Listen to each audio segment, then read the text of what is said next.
what we're going to be doing with this first bird. Now, as raptors, as Roy said, they're birds of prey. They prey on other animals, so they are very attracted to a moving target. And if that moving target is a rabbit, they're really attracted to it, but we don't feed our birds live animals around here, but we have an electric lure that you may have seen us testing later on. And if you'll direct your attention right over your shoulder here to the middle, he's going to unhood this falcon, and you're going to see one of the fastest animals in the world. So we don't know how this is going to work. Oh, by the way, before you start, guys, I need your all's help. If you'll look way over into the field behind the barn over here, sitting on top of that snag is a red-tailed hawk. It is not one of our red-tailed hawks. And sometimes when we fly our birds, that bird wants to come in and try to kill our birds because he's protecting his territory. So if you see that red-tailed hawk coming in, please just start screaming, "Incoming!" And we'll run and grab the falcon, because our birds are not used to fighting with these wild birds, but they have to survive, and the best way for them to survive is for us to take care of them. So watch out for these other wild birds while we're at it. I think we've got a bird ready to go there. We've got an electric lure ready to go, so let's see what happens here. Okay. Nadira says, "I've never seen so many people in a while."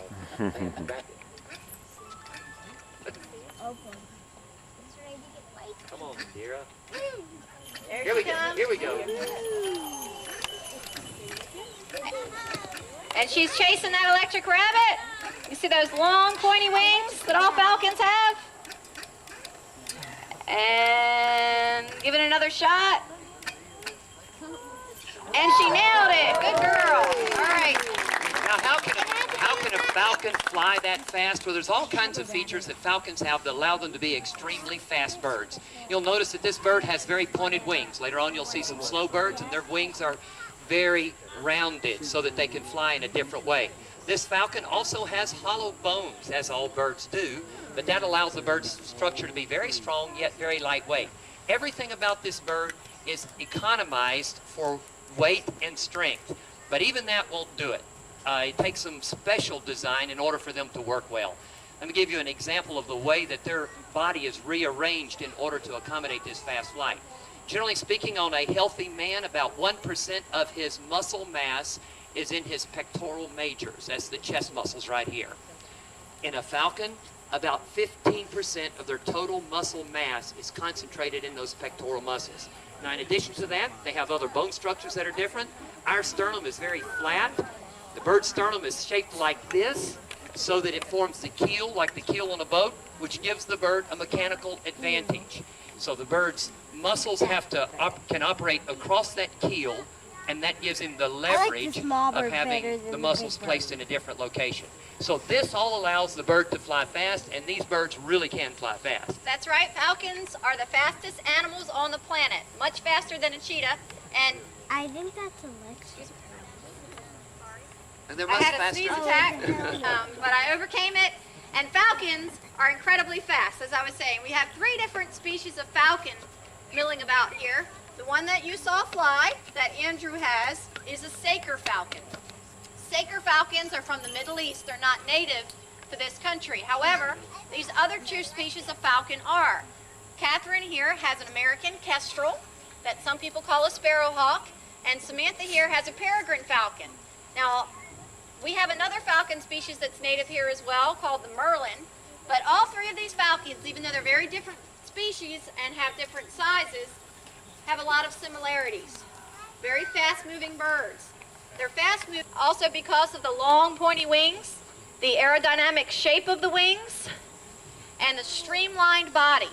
So all 3 of these birds, even though they're different, have a very similar shape. Now, these birds are not releasable for a variety of reasons. Andrew's bird was bred in captivity. Catherine's bird has a deformed beak, and Samantha's bird had a failure to thrive issue and some feather damage. But all 3 of these birds are well designed to catch fast-moving things. Now, you may notice that one of our falcons here has a strange hat on its head. That's called a hood, and that hood is a tool that we use to keep the bird calm and quiet. These birds hunt by vision. They do not use their sense of smell to hunt. They do not use their hearing necessarily to hunt. Instead, they use their eyesight. So when we cover the eyes, it keeps the bird calm and quiet, and so that way we can keep them still. Now, all of these falcons are going to be non-releasable. They live with us permanently for the reasons that I mentioned before. Melissa there has another species of falcon, but don't notice how we're putting these other birds away first. The reason why we're putting the other birds away first is because they eat other birds, and she would be more than happy to eat one of these other falcons. Raptors also eat each other. So once our volunteers get these other birds put away, we'll let you see Percy fly. Now, instead of going to the electric lure, Percy is going to go to a handheld lure that Roy has in his hand. It's a fake bird that she is trained that every time she touches it, she gets a food reward. And this bird usually will circle around a little bit. So this bird will probably spend a little bit more time in the air. We'll see if that's the case. Hey, are all of our other birds safely away? Just about? We're good to go. We're ready? All right, Melissa, just let her go.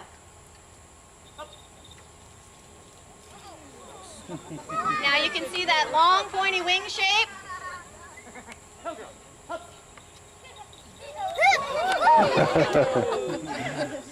You're like,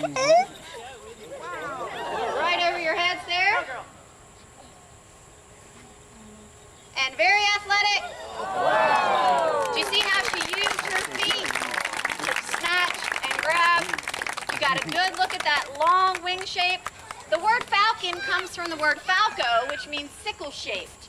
And that's how falcons get their name, because of their curved wings shaped like a sickle. Now, what you saw this bird doing and what you saw the other falcon doing is not even a tenth of what they're capable of. Again, these falcons can fly incredibly fast. They get a black stripes, we think, for the same reasons. Does anybody know why football players put that face grease on? Does anybody know? Glare. Very good, that's right. To reflect the sun's glare. A football player is running over an open field where the sunlight would reflect up into his face. He can't afford to squint and fumble the ball. Well, a falcon is flying through an open area. They don't fly through the forest. Instead, they fly over open fields, deserts, prairies, beaches, and they have those black stripes, they're born with them, that helps reflect the sun's glare so they don't fumble their food. Now, falcon is just one category of the term raptor. When we speak of raptors, we're talking about a large number of. Occasionally a burrowing owl. Who am I leaving out, Marianne? Did you say short-eared owl? Short-eared owl. Occasionally we get a northern short-eared owl down this way. It's fast, direct pursuit. This bird comes in very quietly, and if you'll listen, you probably will not even hear its wings. He's talking about the I'm barn going to keep owl. an eye out. Our red tail moved a little bit on us, Marianne. I'll keep an eye out for it. He moved from one branch to another just then. So we got an owl here. Listen and see if you can hear this owl. All right, come here, Chaplain. Oh, he wants you, Roy. Well, that really hurts my feelings because I'm the one with a dead mouse in my hand. Oh, see, he heard me. Owls hunt by hearing, even though he doesn't really understand English. Owls hunt by hearing, whereas the falcons hunt by sight alone. An owl's face has a funnel of feathers called a facial disc, and that facial disc funnels the sound into the owl's ears so he can hear very, very quiet sounds, like a mouse moving through the leaves or a snake moving through the mud. These birds have incredible hearing.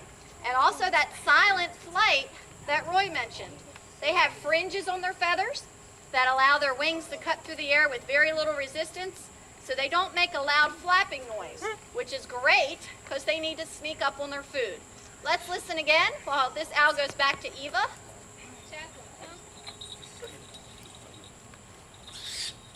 Now he made a vocalization there and you could hear his bell jingling, but no sound at all from his wings. The reason why we have bells on the birds is because sometimes they fly a little off course and they're very camouflaged, and so the bell helps us keep track of where they are if they're in the trees. Now, as Marianne said, these owls have different feather structure from the falcon specifically, but all of the birds have this incredible thing called feathers that's just amazing when you start looking at it. This feather is off of obviously a very large bird. This one is off of a falcon, and even they are different from each other. This is actually an eagle's feather, I think, either eagle or vulture. But anyway, they form the flight the airfoils, the flight surfaces for these birds. They're designed in such a way on the owls that they're very quiet because they have all kinds of very soft feathers that allow them to float through the air very easily. But another thing about these feathers that's so amazing is that this flight fold is durable. Now, they molt their feathers every year, and they get a new set of feathers. But those feathers do have to last a full 12 months. And yet these birds are catching things like, you saw the falcon land here, how hard it landed. And if they hit this feather and tear it up like that, they have a way that they can repair it very easily. Simply run their beak through it, and they preen it back together, and the veins on the feathers stick back together. The reason they do that is because, believe it or not, God invented Velcro before man did. The bottom of this barb has the hook, the top of this barb has the loop, and when they're pressed together like that, they just stick back together. So even if the bird messes them up, all they have to do is preen them, and they go back together, and he's ready for the next flight. Now, we have another species of owl walking around now, or getting ready to. This is a barred owl that Jenny has. They're not the same species, and their name is not the same. This is a barn owl, B-A-R-N, so named because they often hang out in old buildings or barns. This is a barred owl. Now, if barn owls hang out in barns, where do you think barred owls hang out? Swampy areas, that's right. And they are named for the bars on their feathers, not their favorite hangout. You can see those stripes they've got there. These birds like to eat things they find in wet areas. Something along a creek bank or a stream or a pond, like a salamander, a snake, maybe a frog, a tadpole. Anything squishy and delicious near the water is perfect food for a barred owl. These are the birds that you often hear in the woods at night, going back and forth, and they sound like monkeys yelling or women screaming. Let's see if we can get a hoot going here. It's a little tired. It's been up all night. You got a hoot? No? No? Soft one came up. They make all sorts of crazy hooting sounds. It usually sounds like, who cooks? Who cooks? Who cooks for you all? And that's the term that we use to help describe their call. Now, you may notice people commonly ask us, why is the bird making that movement with his throat? These birds have a very high metabolism. That means they metabolize a whole lot of oxygen and a whole lot of food in the process. In fact, in order to fly a given distance, it takes 5 times the energy that it takes to run that same given distance. So if a rabbit runs 100 yards and an owl chases it 100 yards, an owl has used 5 times the energy as a rabbit. What that also means is they have created a lot of excess heat. And they do not sweat, they do not perspire. The only way that they have to cool themselves off is to breathe, to pant in and out. So this owl is hot with all of these feathers that keep it warm in the coldest of weather, and he's trying to cool himself out. Now they do have opportunity to raise their feathers up, expel the hot air that's in there, and put those feathers back down and trap cooler air in under their feathers, which is called rousing. You'll see the birds sometimes do that, but this bird is just extremely hot. Now I think we're going to stick this bird. Is this one you're going to stick on a creance? Okay, we've got a creance ready here. Well, Tyler did it again. No, that Tyler didn't cause that, but Jenny's thinking, Roy, Jenny's thinking maybe she's ready. What do you think? You think? Well, here's the thing. We turn these birds loose, we know they will fly. We do not know they will come back. So Jenny is our primary caregiver on this. She's the one for training it. But we can do this. Sorry. I don't know. I don't know either. Sometimes when you don't know, it's best not to. That's right. Let's see. You know what? Let me take her on my glove and see if she'll hop to your glove the length of the leash. Because I have food in my hand. I'm going to pass it to you right there. Now you see the consternation we have about this. Imagine how we feel on that first game day when we turn War Eagle loose. It has to be leash length. All right, let's see.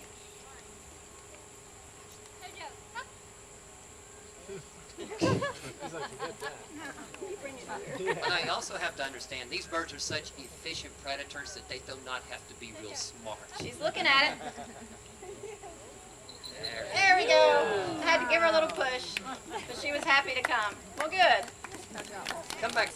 But during the day, they are sleeping, and they are very, very camouflaged. They come in 3 different flavors. They come in brown, red, and gray. They can all come from the same family, But all three of those colors cause them to blend in very well with the lichen and the chunks of bark on a tree. So if you haven't seen a screech owl lately, it doesn't mean they're not in your neighborhood.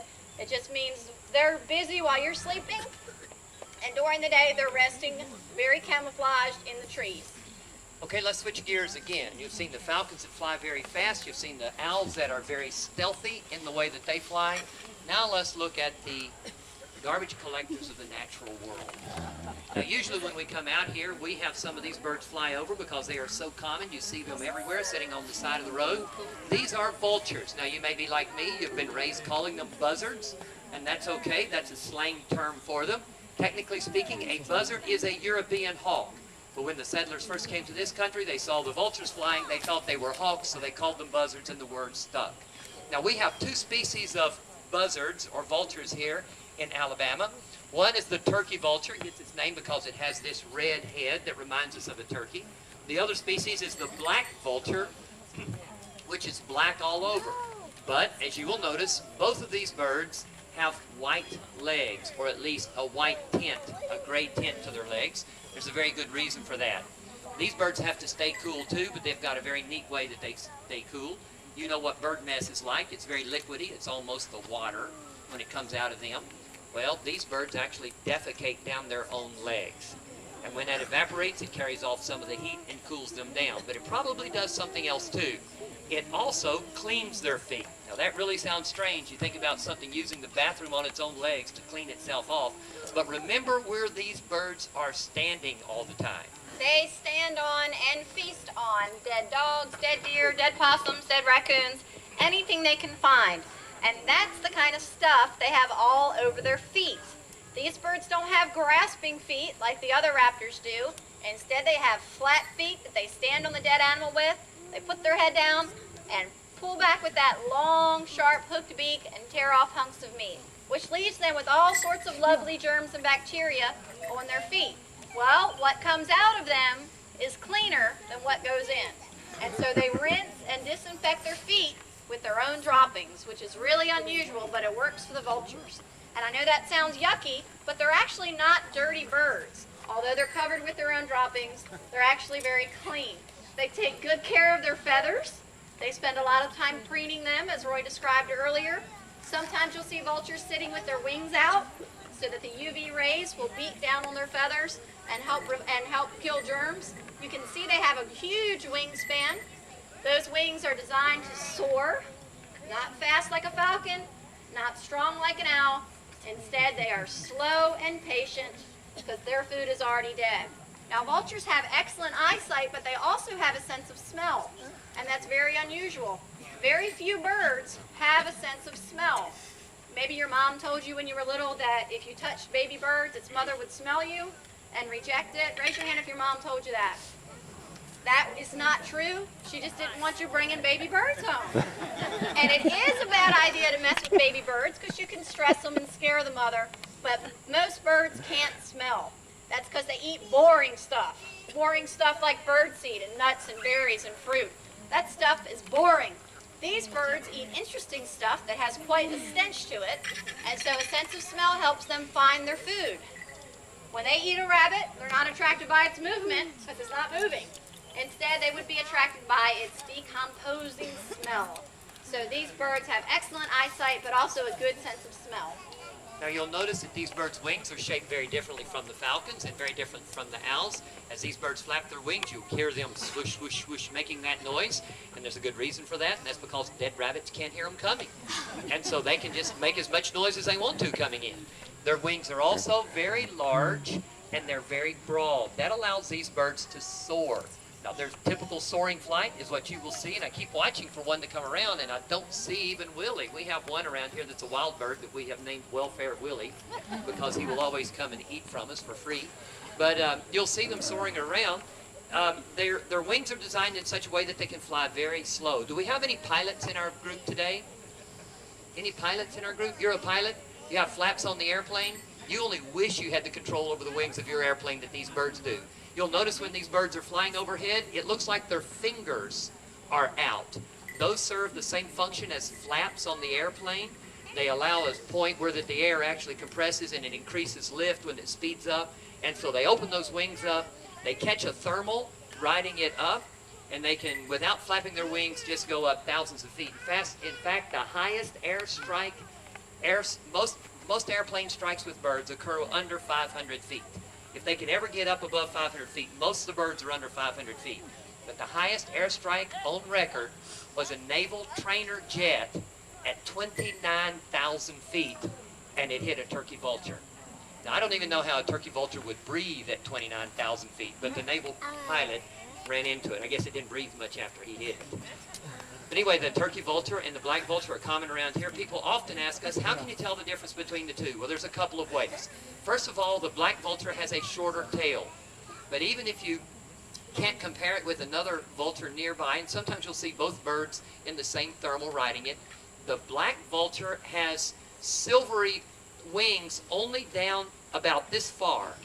Notice on the turkey vulture, the silver goes all the way to the axle, all the way to the armpit.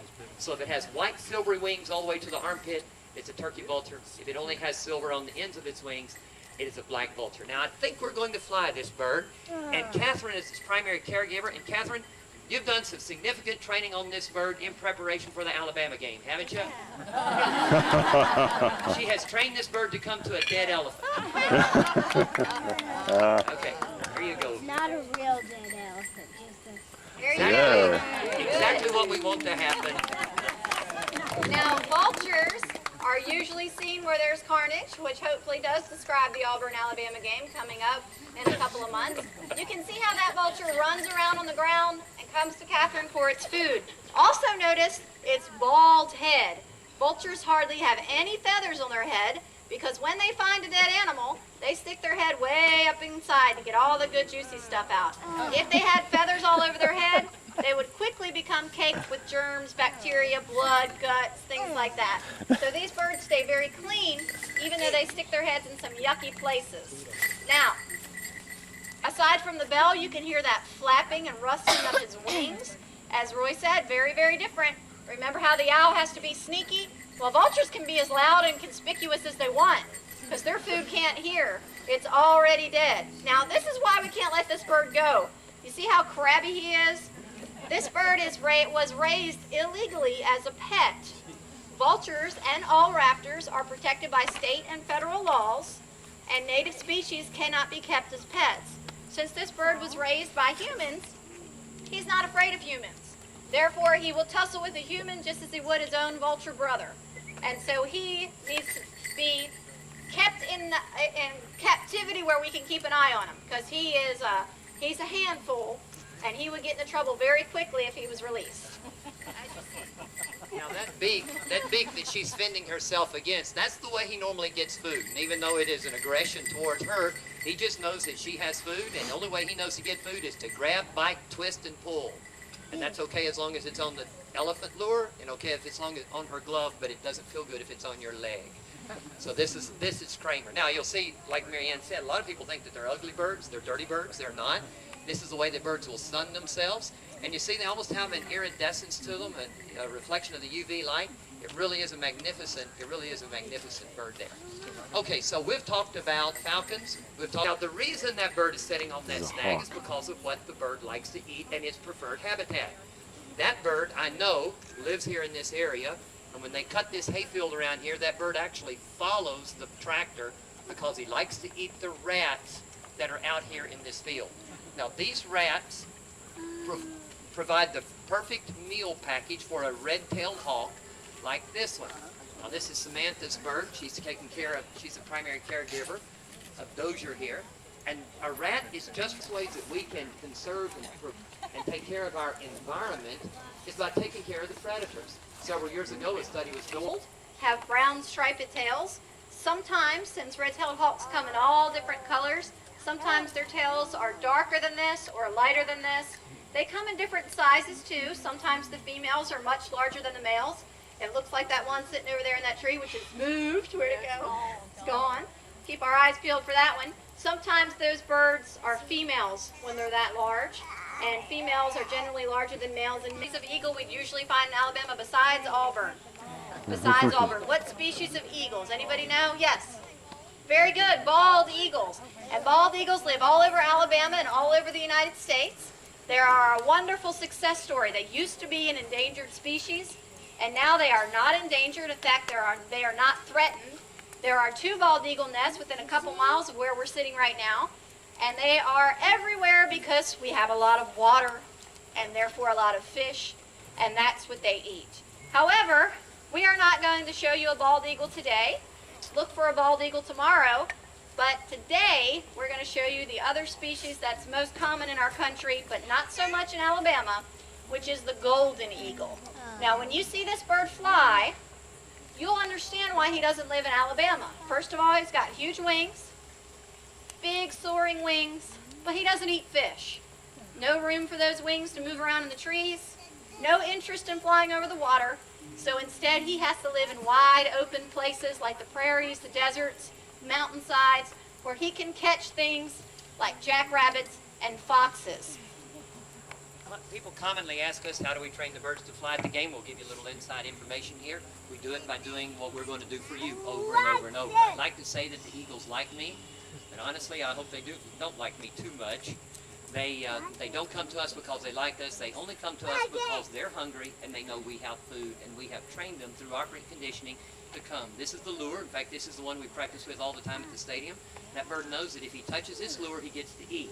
I don't want to gross anybody out, but they only eat meat, and today this bird is getting mouse.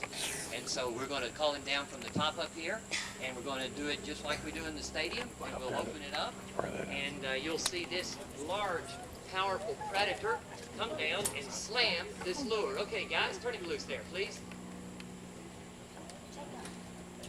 Nova.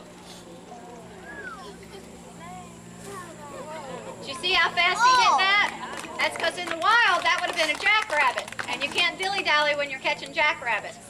Now, what he's doing right now is he's standing on his food. He has a bird brain, so he knows he's caught something, and he's going to take his time eating it. Now, you can hear him chirping there. That's the one of the vocalizations of a golden eagle.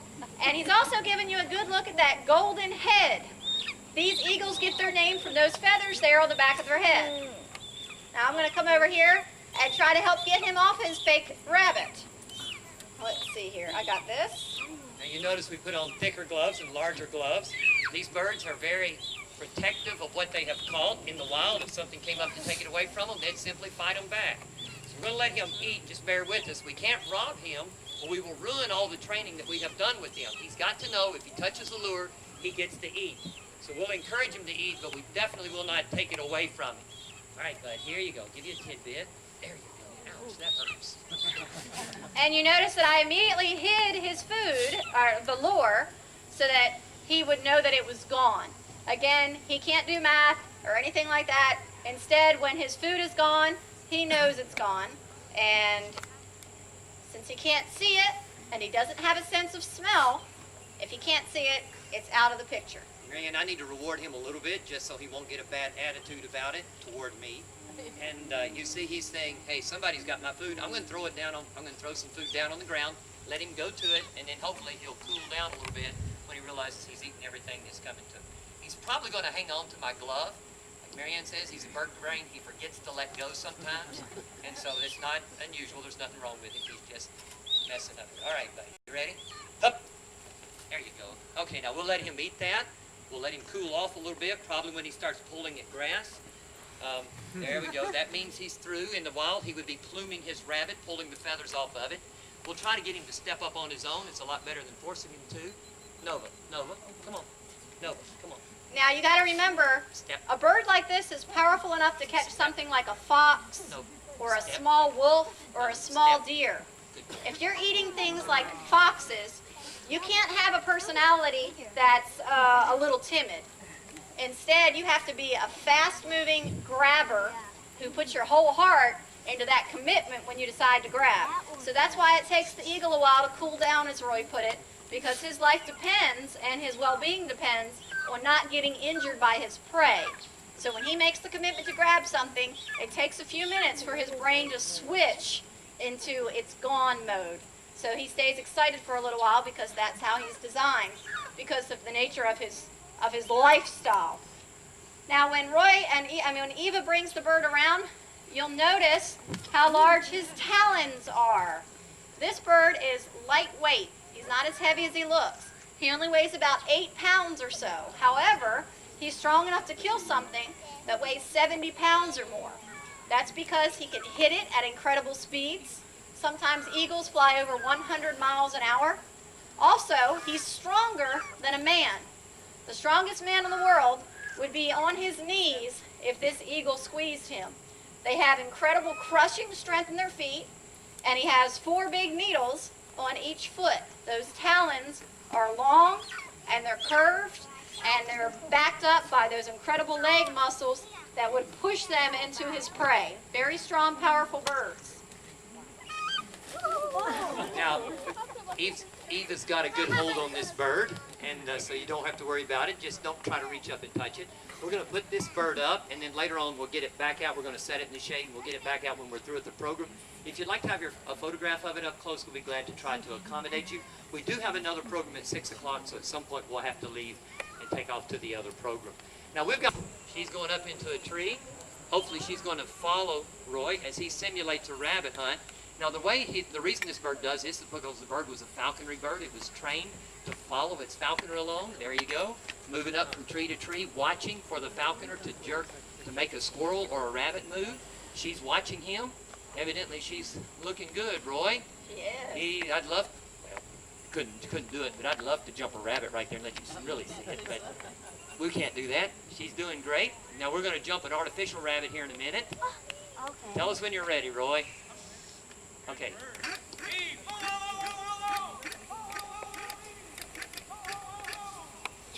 Now she got it. Good. Now that's typical flying style. She'd be flying over the open prairies, open deserts, using that long tail to steer and fly down on a jackrabbit.